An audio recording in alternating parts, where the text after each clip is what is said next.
एक बंदा मैनू आंदा हज़रत मूसा की माँ का की नाम सी, मैं मैनू नहीं पता। साडे मौलवी साहब नूं पता सारी गल्लां, तेनू नहीं पता। मैं क्या नहीं भी बंदा एडा आलिम हुंदा, मैं नहीं एडा आलिम, मैनू नहीं पता। मैं तुहाडे मौलवी साहब नूं सारा पता है। उन्हें आख्या उन्होंने सारा पता है। मैं उन्होंने पूछी हज़रत नूह की साली का की नाम सी।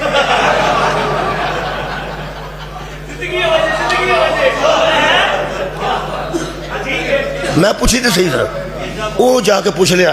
वो आखन लगा जी हज़रत नूह की साली का की नाम।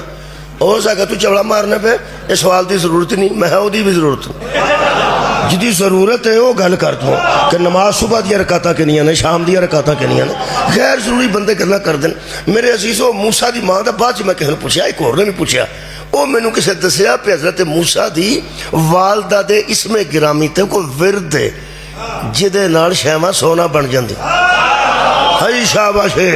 मैं समझा इल्म दे इजाफे वास्ते, टुकर शुकर वास्ते पूछ। यकीन करो जी किबला बंदे आसानियां लभदे ने जिथे आसानी पैदा हो जाए, ईजी वे लभदे ने। यह जरा जन्नत जाने वाली गल है ना जी। मैनू एक बंदा आंदा रिस्क किवें वधदा है, गड्डी मैं बदली तो हिसाब लिया कोई विरद करता है। मैं क्या मैनू एक सैयद ने आख्या कि 40 दिन सूरह वाक़या पढ़। वो साइए पर च सूरह वाक़या वो 40 दिन पढ़नी है। कोई घर का बच्चा पढ़ छड़े, बच्ची पढ़ छड़े, जिन्हों आउंदी वो पढ़ छड़े घर दे विच, इंशाअल्लाह बरकत हो जाएगी। तो मैनू आंदा है यार कोई तवीश वीश दे, तू मैनू किहड़े पेंडे पा